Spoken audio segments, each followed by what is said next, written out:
Indoor gardening. For every week in the year. Showing the most successful treatment for all plants cultivated in the greenhouse, conservatory, stove, pit, orchid, and. By William Keane. Third edition. Indoor gardening for the many. January. First week. Greenhouse and conservatory. CINERARIAS. The plants intended for large specimens must receive their final shift and be allowed sufficient space to expand their foliage without interfering with or injuring each other. The side shoots to be tied out. APACRISES, as some of them will be preparing to burst into flower, a little arrangement may be necessary in tying them out to display their spikes of bloom more advantageously. FUCHSIAS, if wanted early, the plants that were first put to rest should be selected, and be fresh potted, cutting back the roots, beginning with a small sized pot, to be shifted into larger when the roots have extended to the outside of the ball. Place them in a nice moist temperature of 50 degrees by day and 40 degrees by night. HEATHS, to be looked over, and the dead and decaying leaves removed. The most forward in bud, such as the Vestitus, Vernix, Vassiflora, Aristator, Bumantia, and many others, to be tied out, and arranged for the season. PELARGONIUMS, when large specimens are wanted, tie out the branches at equal distances, and down as near to the rim of the pot as possible. Air to be given at all favorable opportunities. Water to be given but sparingly, and not overhead. Stove and orchid house. Be careful that the night temperature is not raised too high. If kept at 50 degrees in severe weather, no ill consequences will result.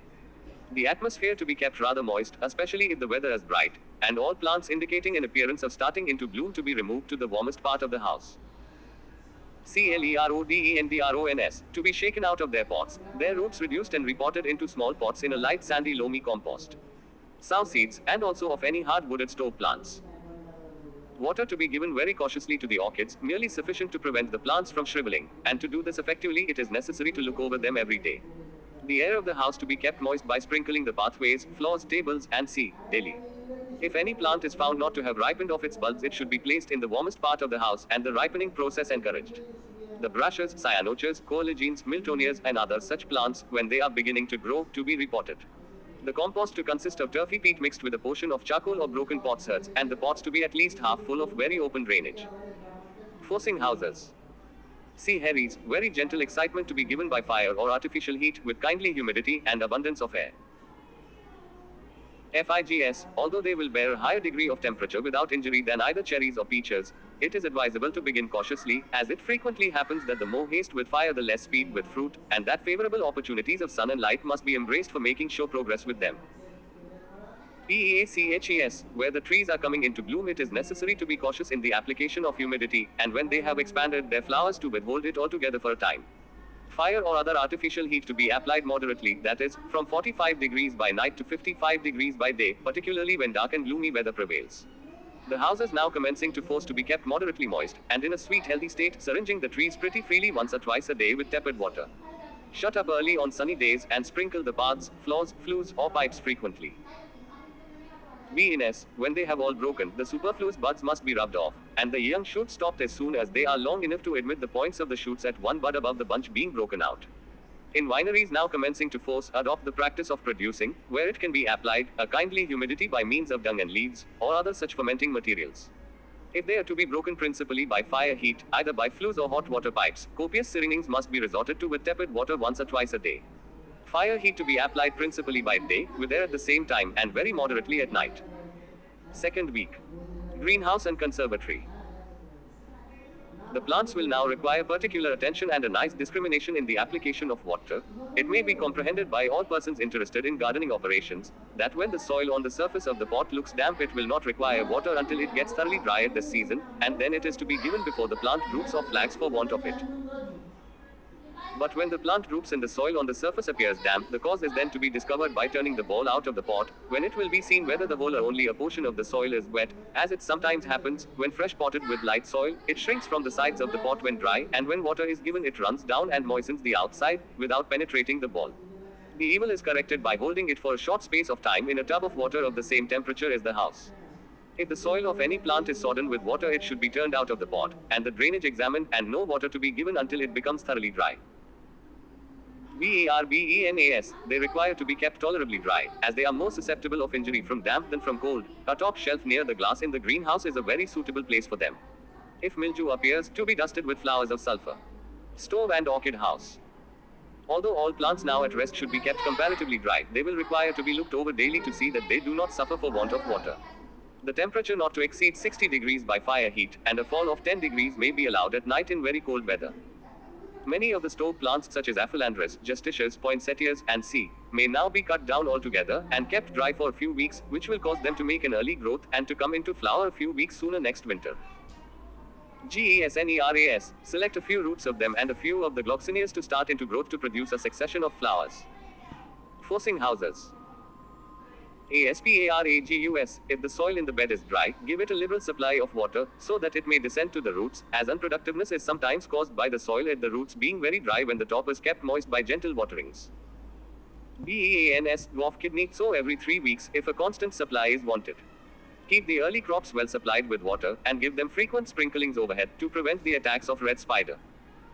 MUSHROOMS, an abundance of water to be thrown about the floors. If the beds are dry, to be syringed with lukewarm water, applying it like dew at intervals for a few hours. Temperature from 50 degrees to 60 degrees, with air occasionally in favorable weather. PEACHES, continue previous directions.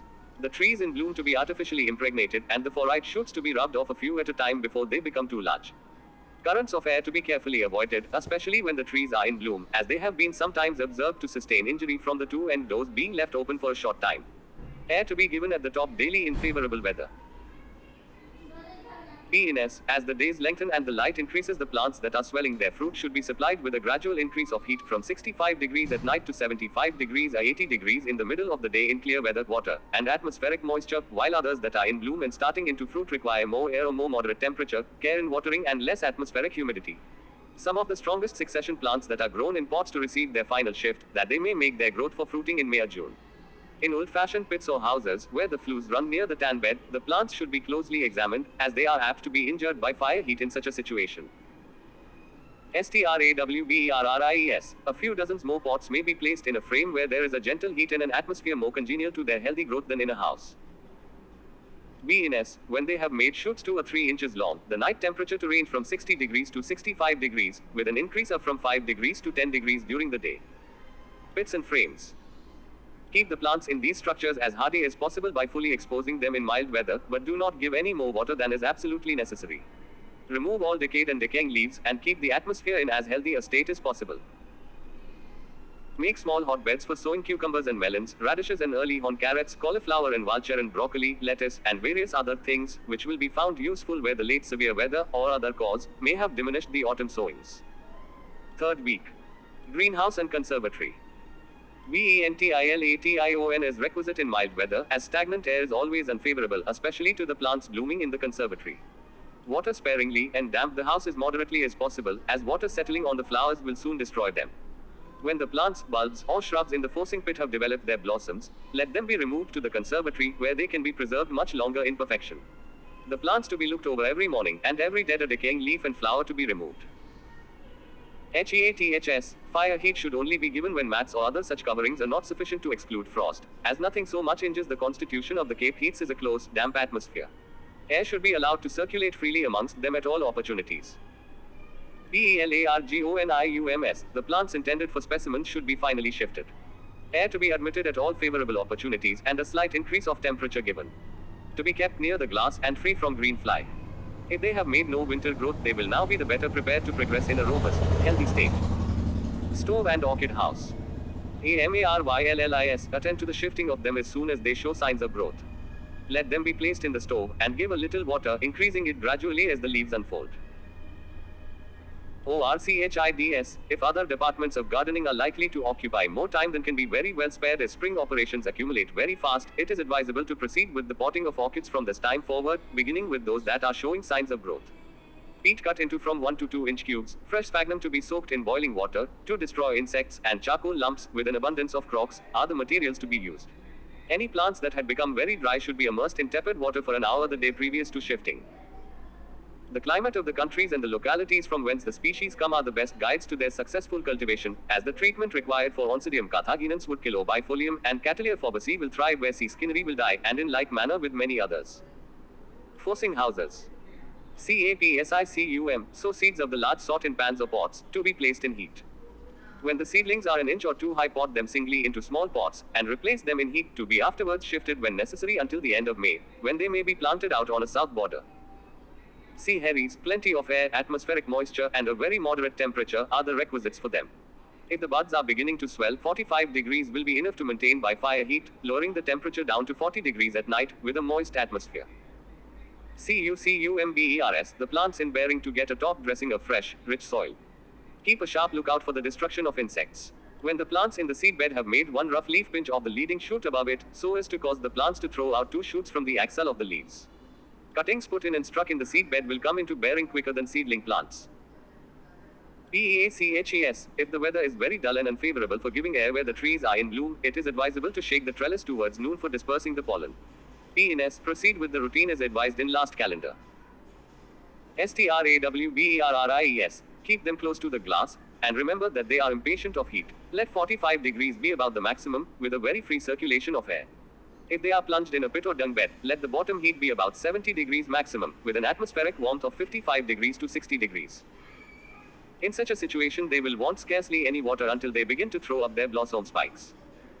TOMATOES, sow seed of the larch. To be treated as advised for capsicums. VNS, to be looked over carefully, and as soon as they are sufficiently forward to distinguish the embryo fruit, all useless shoots to be removed, that is, all that do not show fruit and are not required for wood next season. It may also be necessary to take off some of the shoots that show fruit where they are very thick. If two shoots grow from one joint, one of them should be removed. Fourth week. Greenhouse and conservatory. The compost intended for the plants in these houses should be prepared and sweetened by several turnings, and a sufficient supply for immediate use should be stored in an open shed. CALCEOLARIAS, herbaceous to be potted into larger pots as they require them. Compost equal parts of turfy loam, peat, and leaf mold, with a sprinkling of silver sand. To be kept in a moderately moist atmospheric temperature of from 45 degrees at night to 55 degrees in the day. To be slightly syringed with tepid water on sunny days, and to be kept free from insects. FUCHSIAS, after the old plants are shaken out of their pots, and their roots reduced and fresh potted in a compost of turfy loam and peat, with a little leaf mold and some sand added, to be introduced to a temperature of 60 degrees. Once some of the young shoots are an inch long, they may be taken off, and inserted in pans of sand kept damp, where they will soon take root, and will require to be pushed on in heat to make fine large specimens for the conservatory or flower garden. NUHOLLANDPLANTS, water them with care and moderation. Air to be given freely night and day in mild weather. Fire heat to be applied only, and then merely sufficiently, to exclude frost. The strong shoots of the vigorous young stalk to be stocked in due time as the best foundation for future good specimens. Sow seeds of Thunbergias, Phlox Drummondi, Mignonet, 10-week and other stalks, in pots, to be placed upon a slight hotbed. Stove and orchid house. ACHIMENES, place the tubers thickly in pans, to be potted singly as they appear, in equal portions of leaf mold and sandy loam, to be started into growth in a moderate bottom heat. GLOXINIAS, select a few varieties. To be shaken out, and fresh potted in equal parts of turfy loam and heat soil and a little sand. To be excited in bottom heat. GESNERAZEBRINA, those which were first in flower should be dried off for early work next season. This is to be done by withholding water gradually, and by keeping their foliage still exposed to the light. Sow seeds of eggplants, coxcombs, amaranths, and other such tender annuals in heat, to grow them in good time into fine specimens for the adornment of the conservatory in summer. Forcing houses. CUMBERS, the plants preparing for ridging out early in February will require attention in airing, and watering with tepid water occasionally when dry, and to be kept close to the glass to produce sturdy growth. The plants on dung beds require great attention at this season. To be kept within 8 to 9 inches of the glass, to be stopped regularly, and to maintain a heat of not less than 70 degrees by day, to be able to give air to dry the plants. The fermenting materials to be always prepared ready to receive the linings when the heat declines. For those who are fortunate enough to be provided with pits heated by hot water pipes, such constant labor and attention will not be necessary. MELONS, to be treated as advised for cucumbers. PEACHES, when the blossoms are beginning to expand, discontinue syringing, but sprinkle the pathways, to produce a moist, but not too damp, and consequently a healthy, state of the atmosphere. Fresh air is indispensable and should be admitted at every favorable opportunity, and if the cold external air could be made to pass over the flues, or hot water pipes, so as to get warmed before coming in contact with the blossoms, a gentle circulation would be constantly kept up until the fruit is fairly set. PNS, great care is necessary when syringing, more especially those that are about throwing up their flower stems, that no more water may lodge in the hearts of the plants than will evaporate during the day. But if, from any cause, a portion remain until evening, it should be drawn away by means of a syringe having a long and narrow tube at the end of it, or by a piece of sponge tied to the point of a small stick. STRAWBERRIES. When these are throwing up their blossom spikes, a little liquid manure may be given, but it should be very weak and perfectly clear. A succession of plants to be introduced where there is a gentle heat. The decayed leaves to be trimmed off, the surface of the soil to be stirred, and the pots to be placed on shelves near the glass. BNS. Continue the treatment is advised last week. Keep up a succession of kidney beans, asparagus, cicale, and rhubarb. Pits and frames. Cuttings of anagal leaves, heliotropes, geraniums, lobelias, salvias, and verbenas may now be struck in a gentle bottom heat and pushed forward to make good-sized plants for bedding out when all danger from frost is over. February. First week. Greenhouse and conservatory. Proceed with the potting of the young plants in the greenhouse and the small specimens of all kinds, using the soil tolerably rough with a liberal sprinkling of sand and good drainage. To be kept rather close until they make fresh roots. Azaleas Indian introduce a few into heat, to be fresh potted before starting them, giving a rather liberal shift into good peat and sand, with thorough drainage. A moist growing temperature between 60 degrees and 70 degrees to be maintained, with plenty of air in favorable weather. Sow seed, as likewise rhododendron in a gentle bottom heat. KALOSANTHES, to be started into growth, potting them in a compost of half turfy loam, 1/4 turfy peat, and 1/4 decomposed leaf mold, with plenty of coarse gritty sand and an admixture of charcoal in pebbles or potsherds broken small. A liberal shift to be given, and to be kept in a temperature of from 45 degrees to 50 degrees. NUHOLLANDPLANTS, select young plants of the Boronias and other such families, and give them a liberal shift. They delight in good fibrous heat soil, with a good portion of sharp sand, and plenty of drainage. It is advisable to pick off the flowers, and to pinch off the tops of the young shoots during their growth, to form handsome specimens. Orange tea wreaths, be vigilant that scale and all insects are removed from them and from neriums, and other such plants before they begin to grow, as young wood and foliage are more difficult to clean without injury. Stove and orchid house.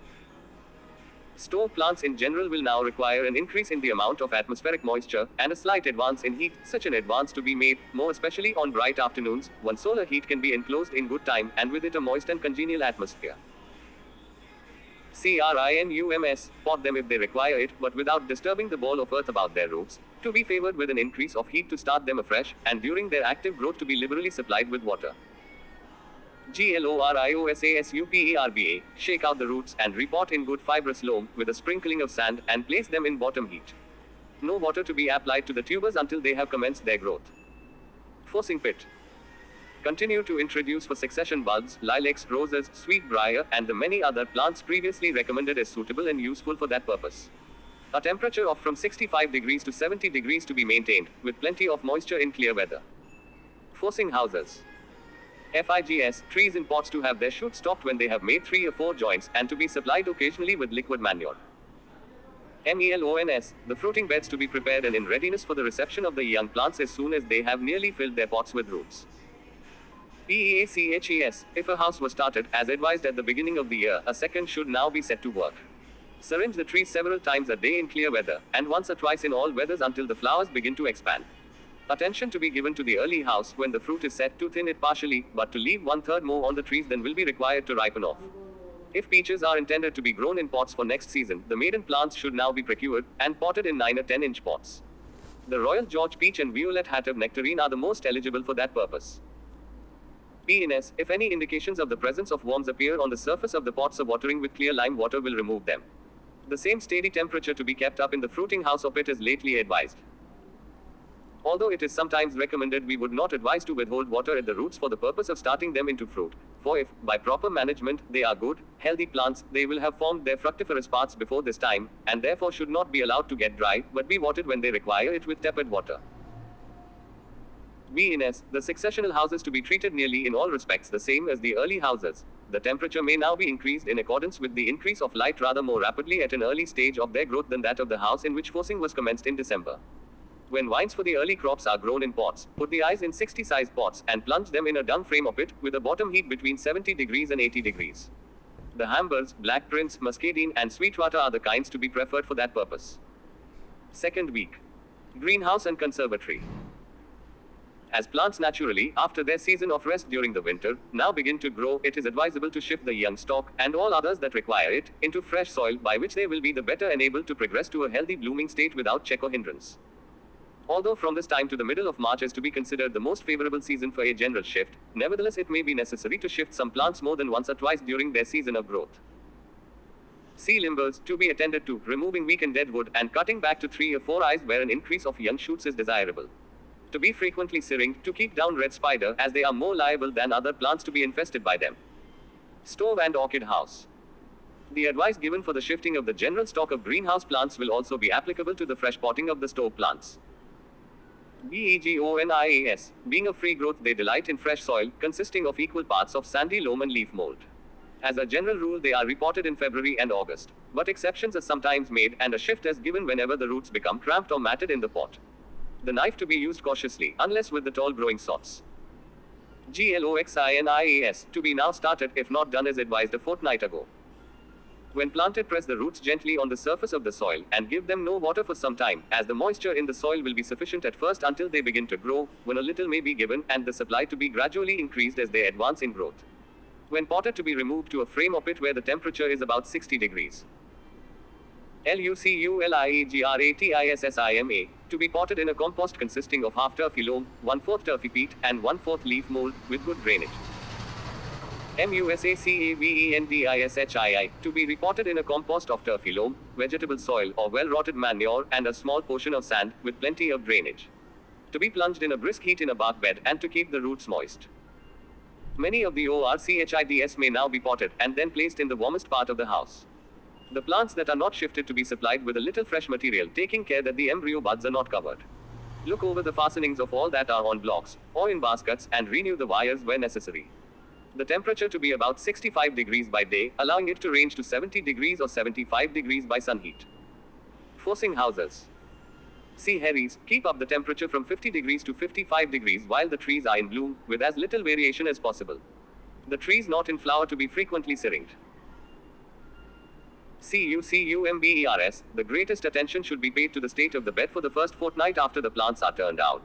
The heat stick, a stick stuck into the bed, should be examined, being, as it is, a much better criterion to judge by than a thermometer, which is generally used to indicate the heat of the atmosphere in the frame, cover up according to the heat of the bed.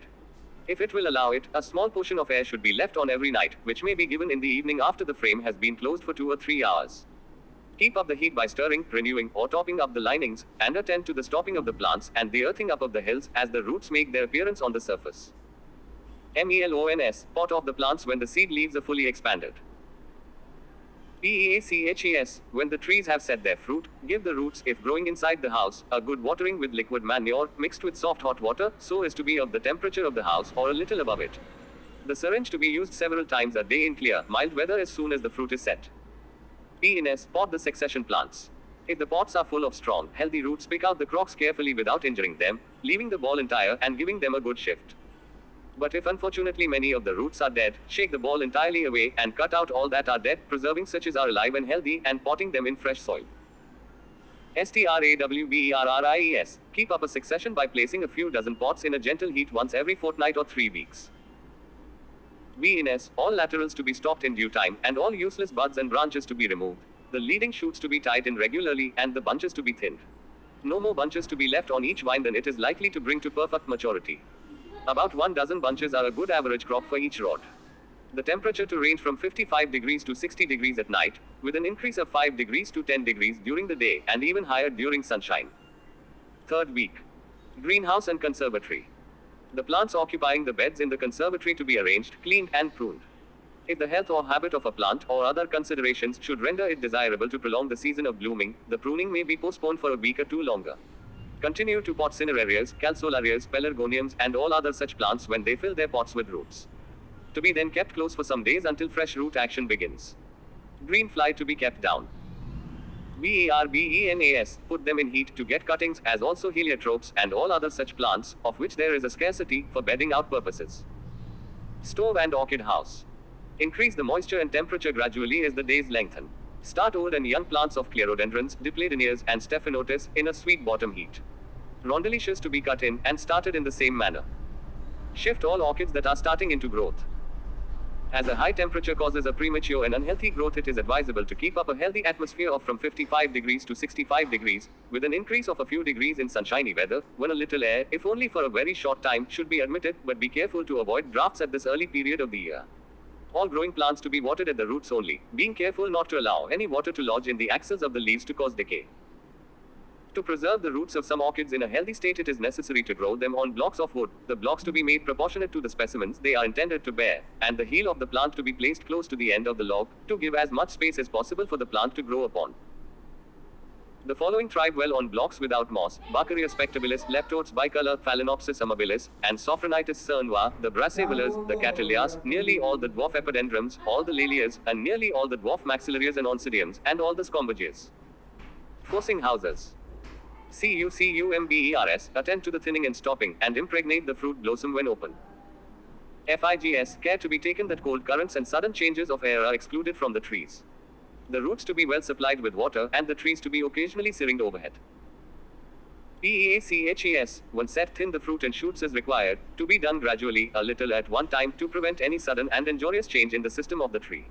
A liberal supply of moisture to be kept up, with a temperature ranging from 55 degrees to 65 degrees and 70 degrees by Fahrenheit. A drier atmosphere is advised for trees in bloom, the bloom to be thinned if the trees are weak, and if shy setters, to be artificially impregnated, using a camel hair pencil for that purpose. PNS, be watchful about the bottom heat, and lose no time in raising the pots nearer to the surface if an approach to a burning temperature is apprehended.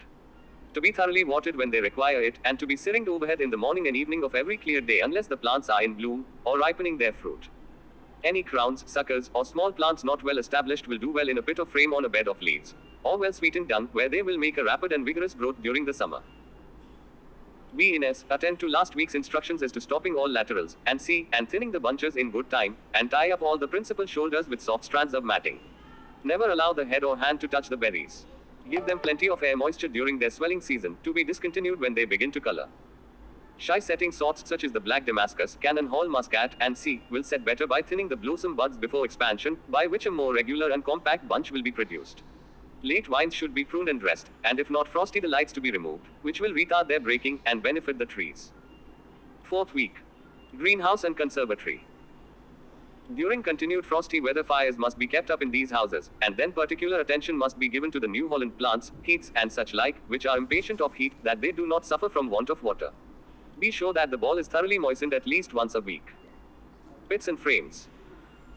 Amongst climbers, calympolizers, coboyas, lophispermums, morandias, rhodochitins, and trepielums deserve attention at this time, increasing them by cuttings or by seeds. Some annuals are also worthy of attention, such as brachycomas, phloxes, potulicas, schizanthusas, with others which may all be forwarded in heat. Whoever has not yet attended to the propagation of plants for bedding out, should now begin, without further delay, to put in cuttings of fuchsias, verbenas, heliotropes, petunias, salvias, scarlet geraniums, and to have good plants in May and June. All straggling and weak shoots to be topped back to form robust, bushy plants. Stove and orchid house.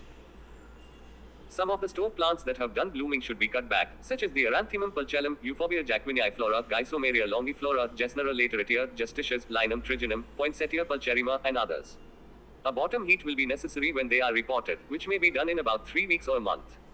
Such of the most forward plants as they require shifting to be attended to. The condition of fitness for this must, in a great measure, be determined by the progress the shoots and roots have made. Forcing pit. Continue to introduce plants of azaleas, hyacinths, heliotropes, hydrangeas, culmias, sudums, lilacs, narcissus, pelargoniums, pinks, rhododendrons, and roses in varieties. A batch of last year's young fuchsias, erythrinas, and salvia patents to be shaken out, repotted, and placed in bottom heat. Sow balsams, coxcombs, globe amaranths, and forcing houses. CUMBERS, attend as previously advised to thinning and stopping, set the fruit blossom when open, keep the inside of the frames watered with warm water, and apply some occasionally to the roots. Water overhead on fine days, shutting up with 75 degrees or 80 degrees of heat. Harries, they will be benefited by frequent syringings at all times except when in bloom. Air to be given on all favorable occasions, shutting up with as much solar heat as possible. Keep down the green fly and look well after caterpillars. FIGS, maintain a kindly humidity, but do not syringe overhead except on very fine days, as too much moisture is apt to cause the fruit to drop off or to turn yellow. PEACHES, tie in the forwardest shoots in the early house as they advance, gradually dustbud and thin out all the shoots that are not wanted, thin the fruit but not too much at once, and, with water of the temperature of the house, syringe the trees that have set their fruit. Remove large shoots cautiously and reserve, in tying and dustbudding, merely sufficient wood for next spring. PNS, the atmospheric heat to be gradually increased in the fruiting house, and the plants to be frequently syringed, taking care that no water is allowed to lodge in the hearts of the plants. The plants swelling their fruit to be watered occasionally with clean soot water, air to be admitted on every favorable opportunity, but cold drafts to be avoided. A good heat to be kept up in succession pits worked with linings. STRAWBERRIES, to be placed near the glass with plenty of air, and in favorable weather to be liberally supplied with warm manure water, and the surface of the pots to be frequently stirred. VNS, as soon as the first swelling is completed, and the stoning process commences, allow a little more liberty to the laterals to induce a corresponding increase of root action. All shoots to be properly trained up, but none to be allowed to touch the glass. All small bunches to be removed when in flower. When the fruit is set, the heat by day may be allowed to rise from 70 degrees to 80 degrees. See to the border coverings if outdoors, as also border waterings if indoors. Be careful when admitting air to the early vines to avoid cold currents and changes, for in the space of an hour we have sometimes strong sunshine, sleet or snow, and cutting winds. Vines in pots to be supplied with plenty of manure water in all stages of growth, but especially when swelling of their fruit. March. First week. Greenhouse and conservatory. Frequent attention is now necessary in the giving and taking away of air as the alternations of bright sunshine and clouds occur, and also to temper cold winds by the admission of air on the south side. If severe weather has been now experienced and extra fire heat used in consequence, many plants that may appear all right may, nevertheless, be very dry, and if they are not examined, and when very dry, well soaked with water, they will soon show unmistakable signs of approaching death. A ZALEAS Indian young plants that have commenced their growth to be reported. Shift achemons, begonias, gesneris, and C, and keep them in a warm, moist situation. BULBS, pot cape and other bulbs in a compost of loam, leaf mold with a good sprinkling of sand, as soon as they begin to make growth in foliage. HEATHS, continue to shift as they may require, using sandy heat soil full of fibers, with an abundance of drainage. Be sure that the ball is thoroughly moist before shifting, for if perfectly dry when that operation is performed, the waterings afterwards given will pass freely through the fresh soil without penetrating the old ball. Give them all the air possible, avoiding north or northeast winds. POTTING must be in progress and include a good proportion of the occupants of these houses. Stove and orchid house. Push almondas, clerodendrons, stephanetizers, and C forward as briskly as possible, but be in no hurry to train them, as freedom in growth is advantageous to a certain extent. Use all means to check the increase of insects.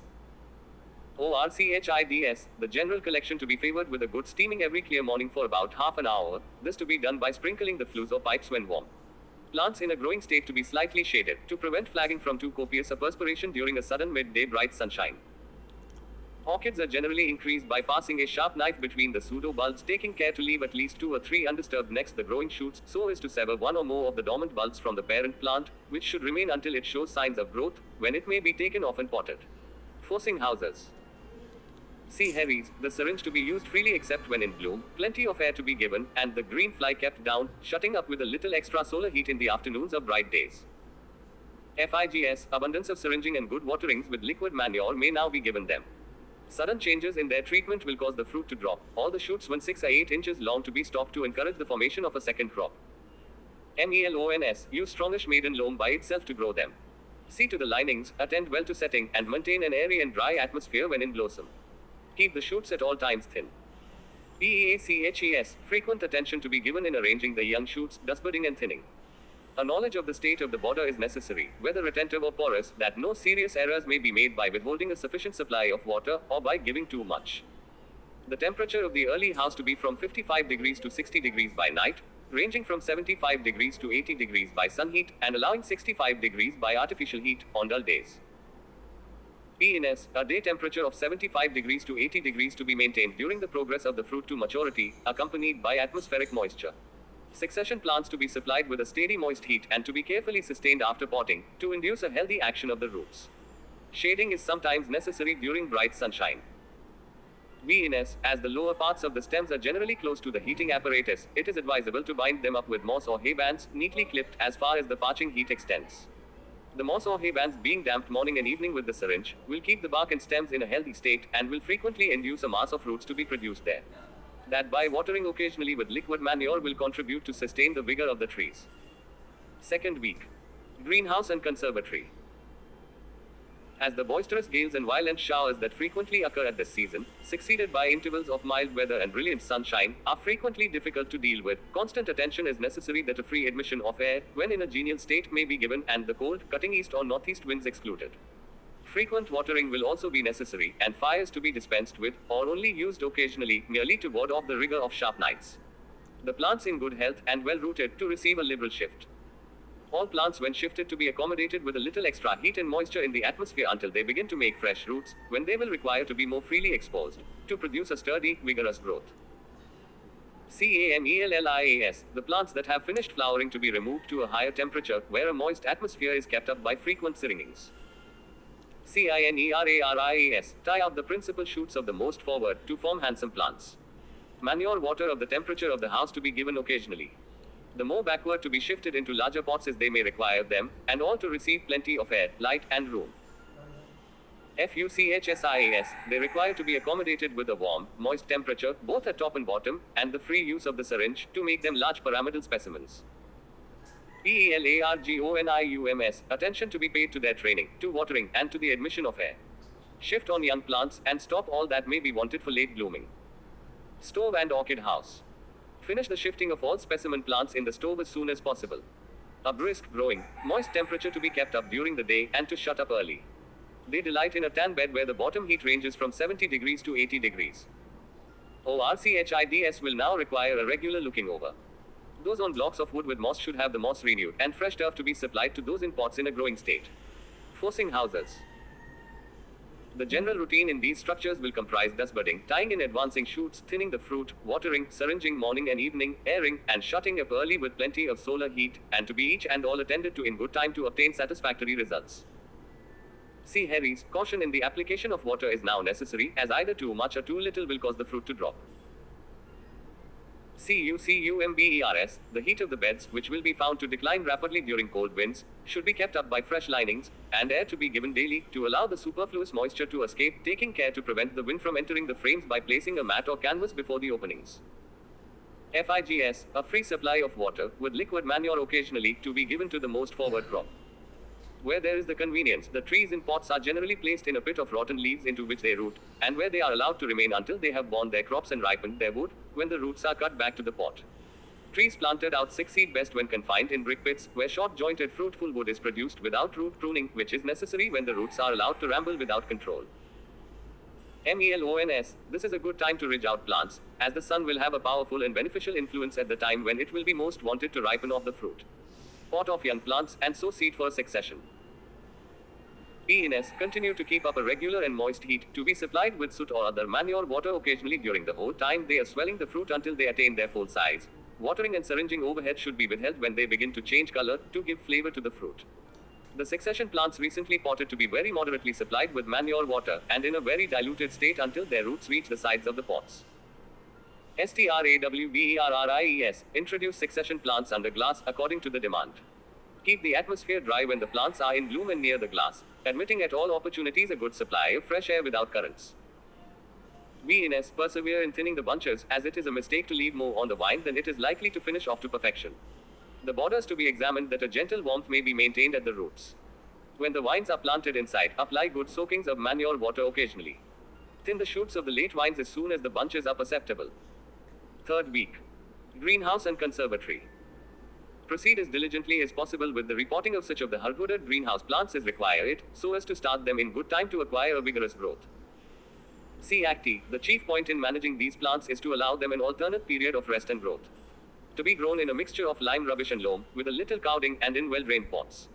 In summer to be fully exposed to the sun, and well watered, and from October to March to be kept perfectly dry. CALCEOLARIAS, herbaceous to be shifted into larger pots in a compost of equal quantities of decayed turf, leaf mold, good sandy peat, old cowding, and silver sand, with plenty of drainage and moss on the crocks. To be kept close for a week, after which air may be freely given, avoiding currents of cold air. HEATHS, every vigorous shoot that is taking the lead to be stopped, to produce a more uniform and compact plant. Lilium LANCIFOLIUM, to be potted either in a good peat, with a little silver sand, or in a light sandy loam, using also some silver sand. The bulb to be placed 2 or 3 inches deep from the top of the pot to allow room for the stem fibers to penetrate the soil. PELARGONIUMS, the plant spotted last month to be stocked back. The house to be kept rather close for a week or 10 days, to assist them to push out their eyes. Those intended to bloom in May, that have not been stocked since cutting down, will be putting up their trusses. On sunny days syringe them lightly, and shut the house up warm, with the sun upon it, about 3 or 4 o'clock in the afternoon. Stove and orchid house. Keep a lively growing temperature here during the day, with a plentiful supply of moisture. Syringe, and shut up early, with 80 degrees or more, allowing a fall of 20 degrees during the night. Shake out and repot in succession the stove plants that have been previously recommended to be headed back, and encourage a free growth by plunging them, if possible, in bottom heat. Smaller pots to be used until they have filled them with roots. They may then receive one bold shift that might probably be sufficient for the season. Forcing houses. See Harry's, these may now want thinning if too thickly set, but the operation must be influenced by the energies of the tree and the action of the roots. Endeavor to keep the atmosphere like fine mild weather in May. During the period of the stoning of the fruit, give the trees no water at the roots, as this is generally one of the chief causes of so much of it falling off at that time. FIGS, when the fruit is swelling off, the trees to be liberally supplied with water. The young shoots to be stopped to 4 or 5 eyes, with the exception of those that are required to fill up vacancies. MELONS, continue the thinning, stopping, training, and C, as required. Set the early crops when in blossom, keeping a dry and lively atmosphere during that period. Air to be given freely in favorable weather, but cautiously, with some contrivance to break cold winds. Do not allow a plant to swell a fruit until sufficiently strong to sustain it. PEACHES, be moderate in the application of fire heat to those that are stoning. They make little or no progress in swelling during the period, say 65 degrees by day and 60 degrees by night, but when they commence their second swell, increase the heat moderately. Stop all luxuriant shoots, and thin out in the second house all clusters of fruit when about the size of peas. PNS, the fruiting plants will be benefited by a watering with manure water as soon as the bloom is set. Succession plants, if recently shifted, to be shaded in the middle of the day if the sun is powerful, to be kept rather close and dry, except slight sprinklings over the tops, until they have taken root, when they may be watered freely, and will generally require no more to be given for a week or 10 days. BNS, the atmosphere in the early house, where the bunches have been thinned, to be kept pure by a gradual increase of air and moisture. The night temperature to be kept up to 65 degrees, with an increase of 10 degrees by day, and even more in bright sunshine. The second house may now be in bloom, and will require attention in tying the shoots and keeping up the necessary amount of heat, with less moisture. Where the fruit is set, give the vines a good syringing, to wash off the flowers, after which the leaves and fruit should not be again wetted, but to be supplied with atmospheric moisture by watering the flow of the house, and sprinkling the flues or pipes, or from evaporating troughs or pans. Give plenty of tepid manure water to the vines fruiting in pots. Fourth week. Greenhouse and conservatory. As the great proportion of greenhouse plants are now commencing, or are in active growth, constant attention will be required for the judicious regulation of temperature, and for the admission of fresh air during fickle and ungenial weather, and in the supply of water to the roots, and atmospheric moisture. When settled fine spring weather has arrived, every plant which inhabits a pot should be brought at once under review, and put in proper condition for the growing season. No fear need then be apprehended from potting. Keep up a moist atmosphere by sprinkling, and see, and admit plenty of air, bearing in mind former directions as to drafts, and see. If the plants in the borders, or any of the climbers, are dry, give them a good soaking of weak, tepid manure water. Trellis climbers to be frequently attended to stopping, training, and arranging their shoots. BALSAMS, encourage the growth of them in other such tender annuals by potting them when the roots begin to cluster round the side of the pot. CALCEOLARIAS, herbaceous shift on the young stalk, keeping the plants well down in the pots, so as to bring the earth in the pots up to the lowermost leaves, to induce the plants to throw out fresh rootlets from the stem. Keep a sharp lookout for green fly. See limbers, prune off superfluous shoots, stop or pinch out the tops of gross leaders, and keep them neatly tied and trained. COCKSCOMBS, to remain in small pots until they begin to show flower. DAHLIAS, pot off cuttings as soon as struck. FUCHSIAS, continue to shift young plants into larger sized pots, according to their height and strength, to be kept growing by placing them in a brisk, moist heat. Cuttings to be potted off as soon as they are sufficiently rooted, to be placed in a temperature similar to that in which they were struck. Sow in heat seeds of stove and greenhouse plants. Stove and orchid house. Attend to regular shifting, watering, and a free and healthy circulation of air, without draft, early in the morning to stove plants. Continue to cut down, disroot, and repot, as advised last week, those which have been flowering through the winter. To be then favored with a bottom heater from 75 degrees to 80 degrees, and slightly shaded during bright sunshine. Some of the young plants in the stove which are growing on for specimens will probably require a second shift. See to them in time, and if they are in good health, treat them liberally by giving a large shift, especially to plants of free growth. Give plenty of air at all favorable opportunities and saturate the atmosphere with moisture. The surface of the tan to be stirred once or twice a week and sprinkle it occasionally with manure water to produce a moist, congenial atmosphere about the plants. Shut up with plenty of sun heat. Look sharply after mealybug and thrips. ACHIMENES. The plants established in small pots may be removed into the flowering pans, putting 6 plants into a pan. ORCHIDS. Increase the temperature and ply the syringe among them, as they will now grow rapidly. Be careful not to throw too much water over those sending out succulent flower stalks, for they may damp off. Ferret out and destroy cockroaches, woodlice, and snails. Calantha varietyfolia, Neottia picta, N. elata, fierce of sorts, some varieties of Stanhopa, Zygopetaltum mackayi, and others such orchids that are now making their growth, would be benefited by an application of clear, diluted manure water occasionally, a kindly humidity to be kept up, and the shading to be in readiness for use during bright midday sun. Pits and frames. Sow tender and half-hardy annuals, pot off those already up, give air daily, and never allow the plants to flag for want of water. Pot off cuttings of dahlias, and continue the propagation of fuchsias, heliotropes, petunias, verbenas, and bedding plants generally. Forcing houses. BEANS French. Give them, when in a bearing state, a liberal supply of manure water, and see to keeping up a succession of them. See Harry's. When you are sure that the fruit is finally stoned, the temperature may be raised a few degrees, air and water overhead to be liberally supplied.